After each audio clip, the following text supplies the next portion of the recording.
Kyle here from All Media Reviews about blogspot.com. The last time I tried filming a video with the wife on this computer, the sound was clipping. I apologize. I don't know if there's settings in my computer I can improve that anyway.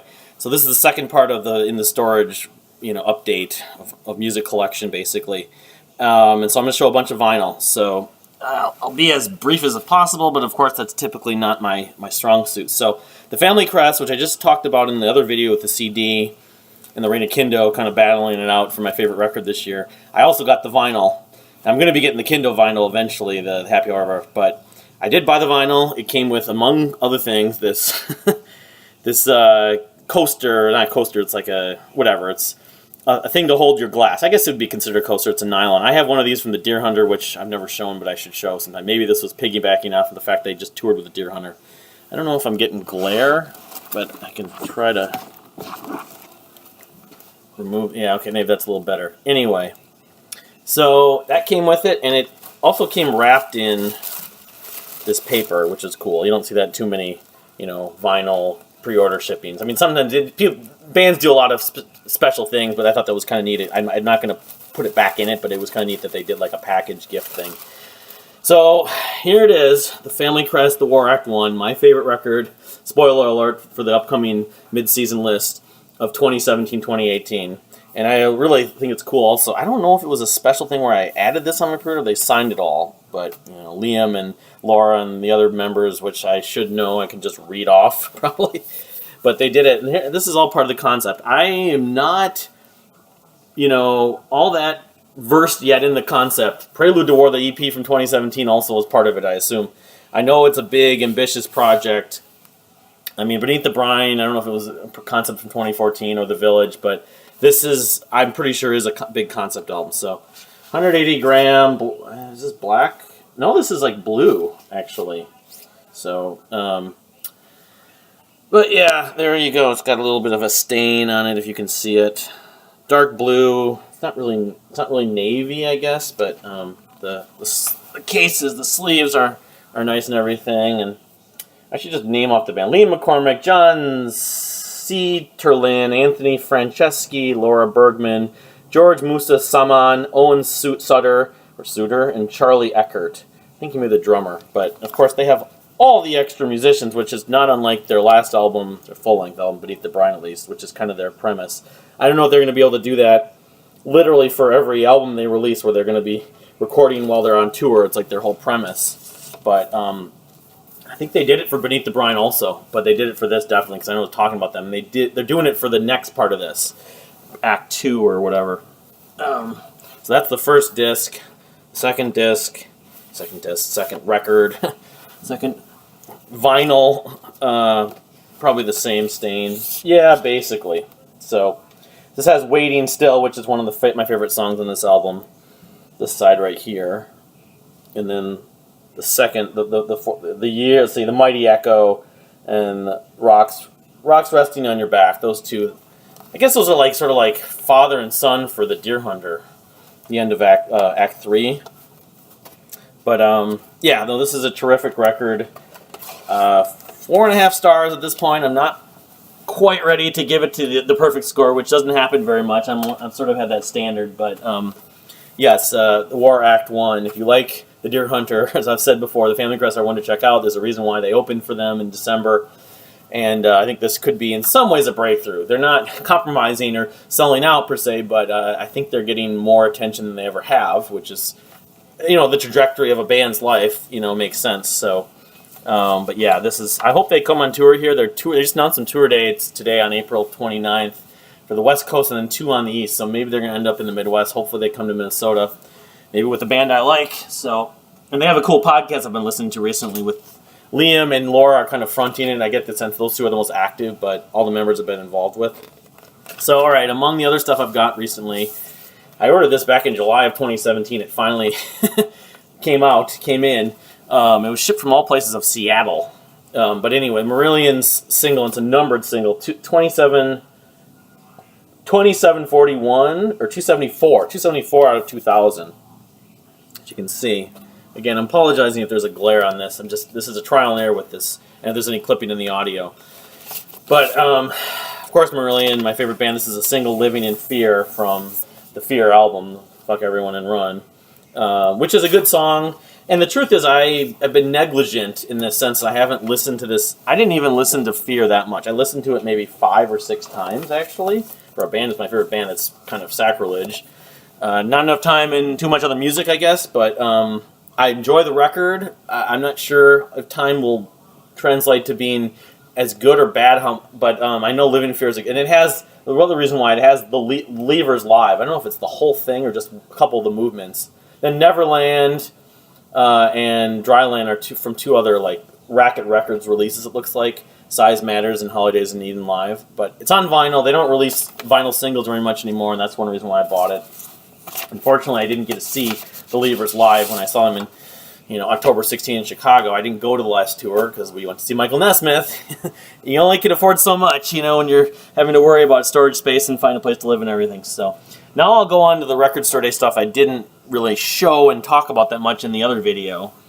So first things first, this is the big mother of all these things I bought recently. The Jeff Buckley Live at Chennai box set, in effect. It's basically the deluxe edition. I wish I had access to my copy of the CD deluxe edition right here. It's around here somewhere, because when I moved, I kept it separately. But, I mean, this isn't hardly my favorite live album ever.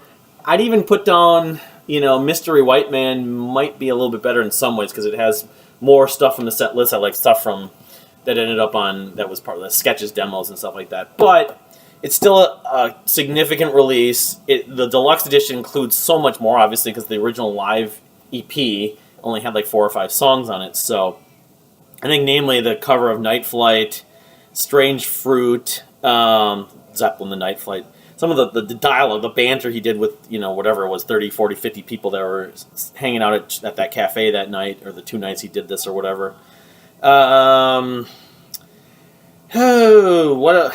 Monologues, mentioned Miles Davis.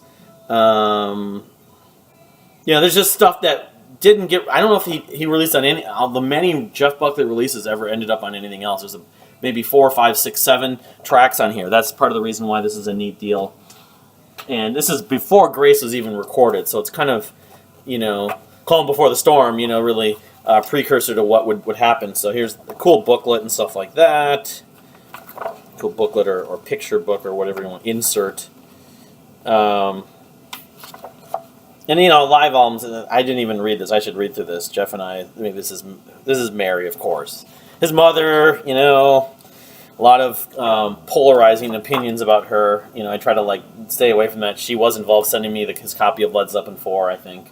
I won that. Steve Berkowitz, summer of '93, tells kind of the perspective on this and everything. Summer of 1993, before I was a senior in high school. I do remember that while I was working at Sam Goody.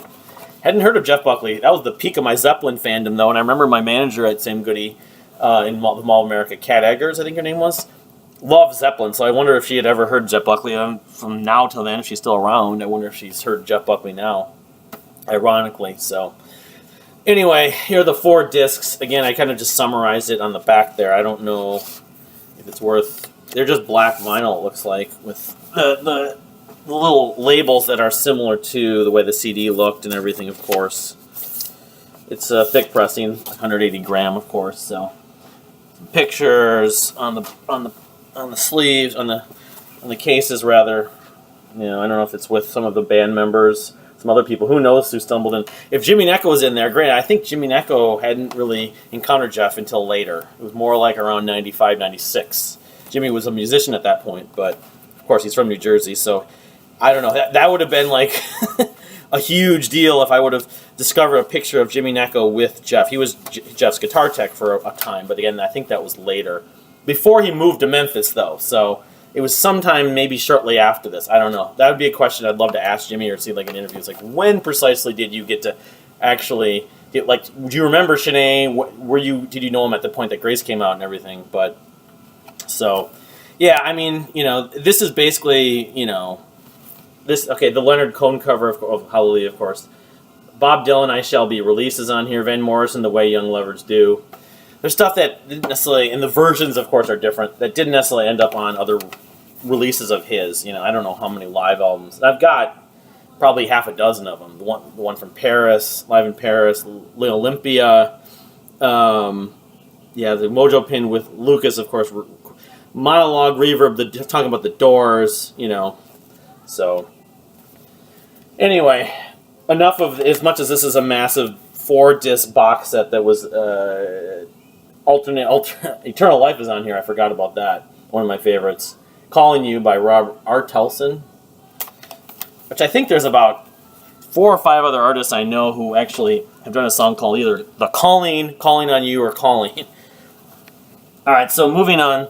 Snarky Puppy, I mentioned this briefly. This is the song Sharktank, which is, it is an unreleased track from Culture Vulture, the one studio record, the one I have on CD. I don't know if I even ever showed that. But 180 gram, 10-inch single, which I don't know if it's just on, it must just be on one side, so the other side is just blank, basically. This is probably like maybe a 5-10 minute song, something like that. But I like the artwork, you know. I'm not like a Snarky Puppy hardcore at this point, but I'm trying to spend more time with them. Them and Esperanza Spalding. Alright, so not cult record, one more record store day item. I forgot about that.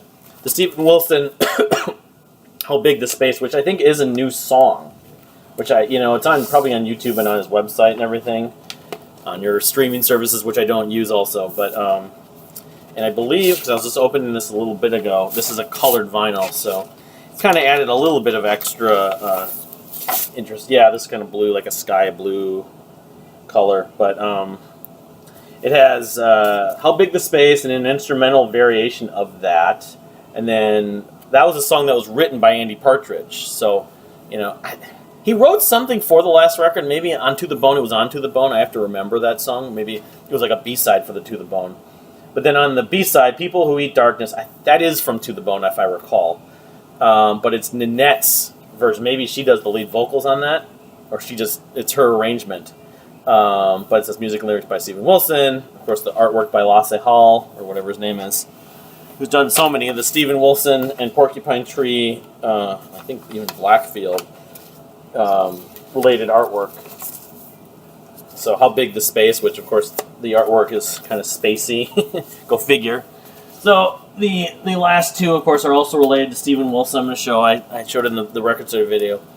In Abesentia, 2002 album that came out. It was kind of a breakthrough for them. Their major label debut. Not my favorite Porcupine Tree album, but certainly in the top 5.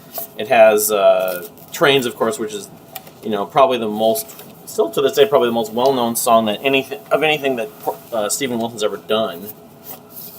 180 gram thick pressing on this guy. I hope this is not going to be a challenge to go in and out of this. Lips of Ashes. What's the opening track? I mean, it's got many of the classic. That was almost 20 years ago now. Whatever it was, 16 years ago. Heart Attack and a Lay-By is another one that's tremendous. It's a hugely melancholy tune. Strip the Soul was the first song I remember that they played. That in the first song. Not Prodigal. This is the second half. Blackest Eyes. When I was on KFAI, I was doing a lot of radio at that point. I played Blackest Eyes and Trains on the radio. Sound of Music. But I like that song. I think it gets a little more attention than I probably would credit. It's still a good song, but I mean, I would put it in the middle in terms of the ranked songs on this album. Prodigal, Collapsed Light into Earth, Career as a Massive Tape, and Wedding Nails. Wedding Nails is one of the heavier songs. Of course, this is kind of the transition or huge change. First of all, Gavin Harrison played drums on this album. Chris Maitland left the band, and they just were, Steven and the band were being influenced more by Opeth, of course, his work with Opeth, and the metal scene with Suga, and I don't know if there were other heavier metal acts as heavier rock acts. They were as opposed to the previous albums, including Lightbulb Sun. Lightbulb Sun has a couple heavier songs like Hate Song. Anyway, so that's in Abesentia. That was 2002, and then 2005's 2005's Deadwing, which was originally written for a soundtrack. And between the two, I kind of would lean toward this slightly, because I think there's nothing quite as good as Arriving Somewhere But Not Here in Abesentia. But, this also has like Trains is on Abesentia. This has the piano ballad, which my friend John, I remember comparing to Coldplay at the time. Follow Me, Lazarus. Among others. The title track, there's a title track to it. Yeah, Deadwing. Halo. I for some reason, this is right around the time that Napoleon Dynamite was a really popular pop culture movie and thing.